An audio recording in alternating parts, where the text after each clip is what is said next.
कि जिसका हाथ पकड़ो उसको छोड़ो नहीं, और जिसके लिए आपने शादी किया है उसके लिए भी कुछ करो। संतान उत्पत्ति के लिए, सृष्टि को चलाने के लिए ये व्यवस्था कुदरत ने बनाई है। तो बच्चा पैदा कर दो, ध्यान न रखो। आजकल बच्चे क्यों बिगड़ रहे हैं? बच्चे इसीलिए बिगड़ रहे हैं कि उनको कोई बताने समझाने वाला घर में नहीं है। सब अपने अपने काम में मस्त हैं।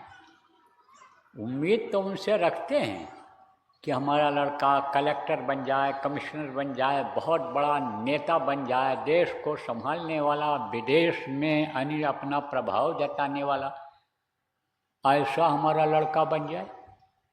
लेकिन ऐसे कैसे बन सकता है? बन तो तब सकता है कि जब घर से निकले तब देखो जा कहाँ रहा है, इस लड़के का इस लड़की का साथ किससे हो रहा है, अच्छे से हो रहा है कि बुरे से हो रहा है। इसको कोई ठग, इसको कोई शराबी कबाबी, इसको कोई सटोरिया, इसको कोई धोखेबाज, इसको कोई लोभ लालच देने वाला तो नहीं मिल रहा है। तो जब इन चीज़ों का ध्यान रखोगे तब वही बच्चे पढ़ लिख जाएंगे, अच्छे बन जाएंगे। आपसे अच्छे मान लो नहीं बन सकते हैं तो आप जिस तरह के हो वैसे तो बन जाएंगे। आप गांव के आदमी कहो कि हमारे बच्चे नहीं बन सकते हैं, तो हम तो ये नहीं मानते हैं कि नहीं बन सकते हैं। बनने बहुत बन सकते हैं। और देखो गरीब गरीब घर के बच्चे, किसान के बच्चे, मजदूर के बच्चे जब ठान लेते हैं कि हमको पढ़ना है, हमको आगे बढ़ना है, देश समाज का हमको कुल खानदान का नाम ऊंचा करना है, तो वो बन जाते हैं। लेकिन थोड़ी देर के लिए हम मान लेते हैं कि बच्चे आपके, अगर सबके बच्चे वो नहीं बन सकते हैं तो कम से कम आपका जो इज्जत है, आपका जो नाम है, आपका काम धंधा है, उसको तो संभाल सकते हैं। आपके नाम को चोर, डकैत, बेईमान, आतंकवादी, माओवादी, नक्सलवादी आनी समझो कि बन करके अब बदनाम तो नहीं कर सकते हैं, नाम को खराब तो नहीं कर सकते हैं। तो जो अपने बच्चों का ध्यान रखते हैं, आप सबको इसलिए सुना रहा हूँ, बता रहा हूँ कि ध्यान रखो, नहीं तो ये बच्चे बिगड़ जाते हैं। आप तो अपना गाय बेच दोगे, बैल बेच दोगे, भैंस बेच दोगे, ये बच्चियाँ वो बैठी हैं, ये अपना जेवर गिरवी रख देंगी और पैसा दे देंगी किसको? बच्चे को। ये पढ़ाई करने जा रहा है, ये कमाई करने जा रहा है, और भेज दोगे चेन्नई, बंगलोर, और भेज दोगे आप वहाँ कर्नाटक, आंध्रा कि चले जाओ वहाँ पढ़ाई अच्छी हो, वहाँ जो है कमाई पढ़ाई अच्छी होती है। अब वहाँ वो जा कर के क्या बन जाते हैं? कभी आपने ये सोचा? उनको जैसा साथ पड़ जाता है वैसे ही वो बन जाते हैं। कहते हैं संगत ही गुण होत है, संगत ही गुण होए, और बांस फांस और मिश्री एक ही भाव बिकाए, कहते हैं ना। मिश्री के अंदर रस्सी पड़ी रहती है, बांस के टुकड़े पड़े रहते हैं, वो भी मिश्री के भाव बिकते हैं। और भी बता दें, बरसात में नक्षत्र आता है। कौन नक्षत्र? स्वाति नक्षत्र। तो स्वाति नक्षत्र में बारिश कम होती है, तो उसकी जो बारिश की बूंदें होती हैं उनके अलग अलग गुण होते हैं। वही केला की पंखुड़ियों में अगर पड़ जाए बूंद तो कपूर बन जाता है।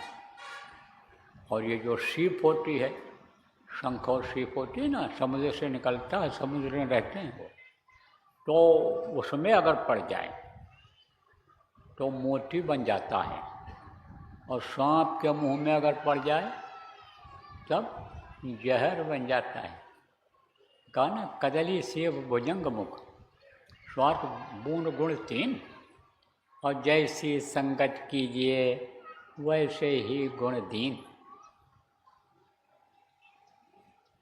तो गुरु का काम कौन करता है? यह कमाई धमाई पढ़ाई जो सिखाता है वो गुरु होता है। या उठना बैठना तौर तरीका जो सिखाता है वो गुरु होता है। तो सबसे पहला गुरु तो माता पिता हैं। ये जो ABCD पढ़ाते हैं, काखा गाघा पढ़ाते हैं, ये जो मराठी बंगाली और आप समझो कि ये जो पंजाबी हिंदी अंग्रेजी पढ़ाते हैं, सब गुरु हैं। लेकिन इस पढ़ाई से क्या मिलता है? इस पढ़ाई से नौकरी मिलती है, इस पढ़ाई से दुकान में कमाई होती है, इसकी जानकारी करने से अन्य विभागों में जा कर के आदमी सेवा करके नाम कमाता है। तो ये जो विद्या है यह है भौतिक विद्या, ये आध्यात्मिक विद्या नहीं है। आध्यात्मिक विद्या अलग होती है। अब भौतिक गुरु अलग, आध्यात्मिक गुरु अलग होते हैं। तो ये आध्यात्म और भौतिक ये दोनों चीज़ें जुड़ी हुई हैं। जैसे एक सिक्का होता है तो सिक्के के दो पहलू होते हैं। सिक्का एक ही रहता है लेकिन पहलू उसके अलग होते हैं। जैसे जहाँ पुण्य होता है वहाँ पापी भी रहते हैं, जहाँ पाप रहता है वहाँ पुण्य रहते हैं। जैसे दिन और रात जो होते हैं, इसी तरह से ज़मीन आसमान जैसे दो है, तो दोनों एक समझो हैं तो दूर भी, लेकिन एक तरह से समझो कि अगर आसमान न दिखाई पड़े तो आसमान का पता नहीं चलेगा, और कोई आसमान में रहे धरती न देखे तो उसको धरती का क्या पता है। तो ये जितनी भी चीज़ें बनाई गई हैं ये कुदरत ने बनाई हैं, प्रकृति ने बनाई हैं। ये सब जानकारी के लिए बनाई हैं, इस फायदे के लिए बनाई हैं लोगों को।